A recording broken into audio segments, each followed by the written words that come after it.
तेरी मेरी कहानियाँ से सभी अपडेट पाने के लिए बेल आइकन दबाएं। आज की कहानी है मेरे बस का नहीं है तुझे और तेरे खसम को बैठाकर खिलाना। कमल कब से पत्नी किरण की राह देख रहा है, पर किरण को उसके पास आने का मौका ही नहीं दे रही सास कुंती देवी। थक कर कमल ने आवाज़ लगाई, किरण आ भी जाओ, खाना ठंडा हो रहा है। किरण जो अभी रसोई साफ कर रही थी बोली, माँ जी उन्हें समय पर दवाई भी देनी है, यह बचा हुआ काम मैं आकर करती हूँ, पहले उन्हें खाना खिलाकर आती हूँ। कुंती देवी तुनक कर बोली, वह कोई छोटा बच्चा है जो तू उसे अपने हाथों से खिलाएगी?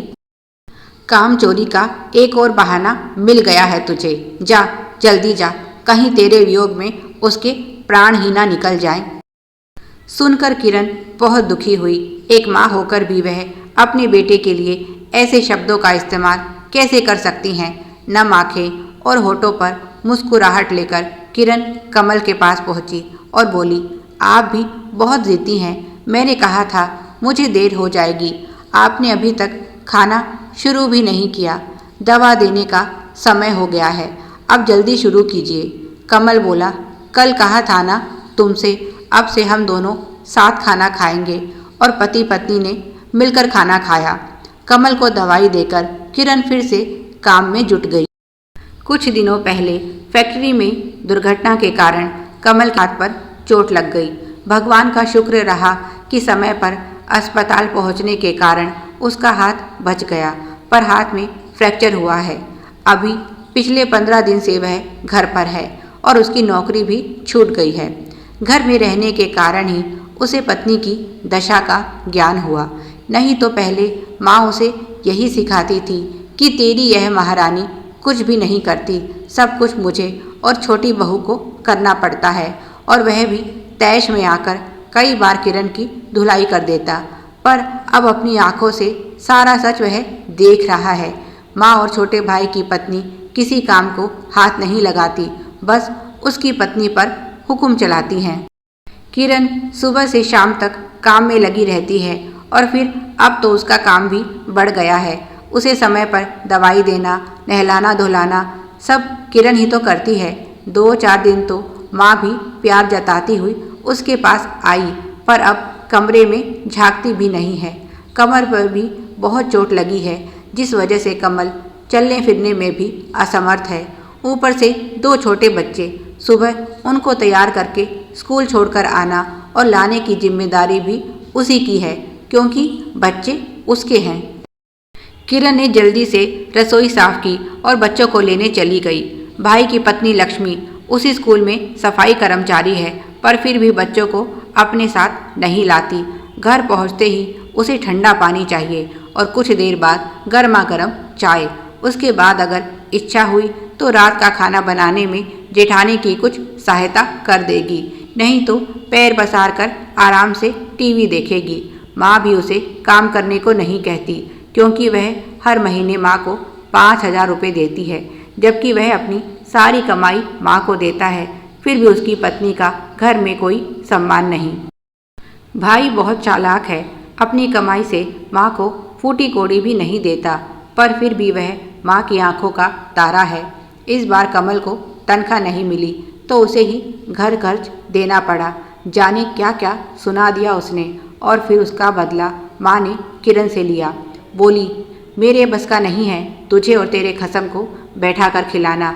इस बार तो लड़ झगड़ कर छोटे से घर खर्च ले लिया है, अगली बार से अपना कुछ इंतज़ाम कर लेना। छोटी बहू बहुत नाराज़ है और अलग होने की बात कर रही है, क्योंकि वह इस समय गर्भवती है, मुझे तो उसके साथ ही रहना पड़ेगा। वैसे भी तुम अपना और अपने परिवार का पेट भर लोगी, यही बहुत है। कमल का क्या भरोसा है, कौन जाने अब फिर से काम करने लायक होगा भी या नहीं। फिर उसकी दवाइयों का खर्च भी है, अच्छा होगा कि तुम 2-4 घरों में काम पकड़ लो। किरण भी समझ गई, बुरे वक्त में तो अपनी परछाई भी साथ छोड़ देती है, यह तो फिर भी मतलबी लोग हैं। अच्छा है, कम से कम मेरे पति को अपने परिवार वालों का सच तो दिखाई देगा। उसने एक घर में काम पकड़ा और संयोगवश वह एक डॉक्टरनी का घर था। उन्हें किरण की सारी परिस्थितियां पता थी। उन्होंने अपने हॉस्पिटल में किरण को सफाई कर्मचारी रख लिया। किरण उनके घर के साथ साथ हॉस्पिटल में भी काम करने लगी। कुंती देवी भी यह बात जानती थी। अगला महीना शुरू होते ही उन्होंने किरण से पैसे मांगने शुरू कर दिए। पर जिस दिन किरण को पैसे मिले उसने सारे पैसे लाकर कमल को दे दिए। उसे कुल 17,000 रुपये मिले थे।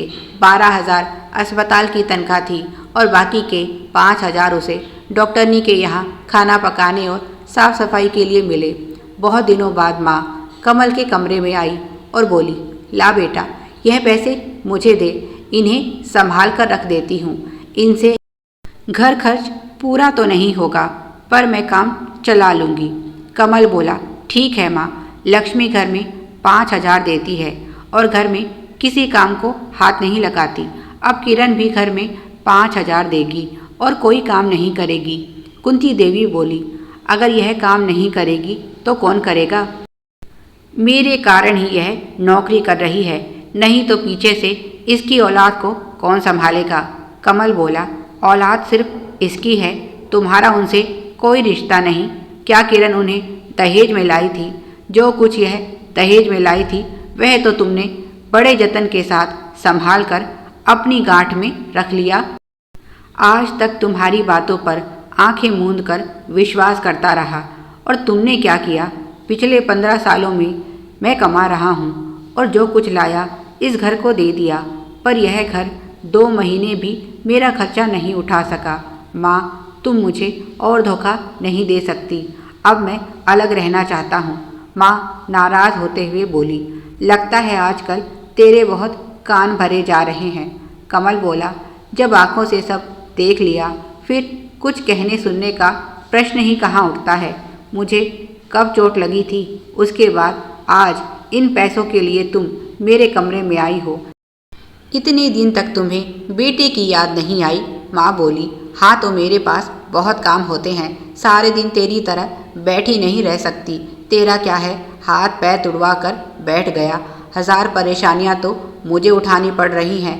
कैसे कैसे मैंने घर चलाया है मैं ही जानती हूँ। जा, नहीं चाहिए तेरी पत्नी के पैसे, मैं भी देखती हूँ हमारे सहारे के बिना तुम्हारा गुजारा कैसे होता है। और रात को ही माँ ने छोटे भाई के साथ मिलकर घर की सारी चीज़ों का बंटवारा कर दिया। यहाँ भी वह बेईमानी से बाज नहीं आई। किरण पहले की तरह काम करती रही। धीरे धीरे कमल के स्वास्थ्य में भी सुधार आ रहा था। अब वह खुद से चलने लगा था। किरण की अनुपस्थिति में बच्चों का भी ध्यान रखता। कमल को ठीक होने में 6 महीने का समय लगा और उसके बाद फिर से उसने नई जगह नौकरी कर ली। इस बार उसे एक सुरक्षा गार्ड की नौकरी मिली थी। दिन में किरण हॉस्पिटल में काम करती तो वह घर पर रहता, रात को अपनी नौकरी करता। इस तरह पति पत्नी ने समय और परिस्थितियों के हिसाब से अपने परिवार को ढाल लिया। पिछले 6 महीने उनके बहुत तंगी में गुजरे थे, पर अब जब दोनों कमाने लगे तो धीरे धीरे सब सुधर गया। उधर छोटे भाई के घर में सास बहू में काम को लेकर रोज झगड़ा होता। ना तो माँ किसी काम को हाथ लगाती, ना ही लक्ष्मी का काम करने का मन करता। पत्नी और माँ से परेशान छोटा भाई अब अपने काम पर भी ठीक से ध्यान नहीं दे पाता था और परेशान होकर उसने गांव जाने का फैसला लिया, क्योंकि यहाँ शहर में बिना कमाई के तो गुजारा नहीं था। उसके पास जो जमा पूंजी थी उससे उसने गांव में पक्का मकान बनवाया और गांव में रहकर ही खेती बाड़ी करने लगा। अब माँ घर संभालती और लक्ष्मी उसके खेती में सहायता करती। दोनों सास बहू अब बहुत पछता रही हैं अपनी करनी पर। अगर दोनों आपस में मिलकर रहती तो कमल की तरह आज बहुत तरक्की कर जाती। कमल के दोनों बच्चे अच्छे स्कूल में पढ़ रहे हैं। पति पत्नी दोनों मिलकर कमाते हैं और परिवार का भरण पोषण बढ़िया हो रहा है। इतना सब होने के बाद भी कमल बेटे का फर्ज नहीं भूला है। हर महीने 2,000 रुपये माँ के लिए भेजता है, जिन्हें देखकर माँ खुद को कोसती है। अब तो वह लज्जा के कारण बेटे के पास भी नहीं जा सकती। अपने ही व्यवहार से तो उसने बेटे बहू को इतना दूर किया है और जिन्हें सीने से लगाया वही रोज़ उससे छुटकारे की दुआ मांगते हैं भगवान से। प्यारे दर्शकों, आप सभी की सुविधा के लिए चैनल पर सैकड़ों कहानियाँ प्लेलिस्ट के रूप में उपलब्ध हैं, उन्हें भी पढ़ें और अपना प्यार दें। Please like, share and subscribe. Thanks for watching.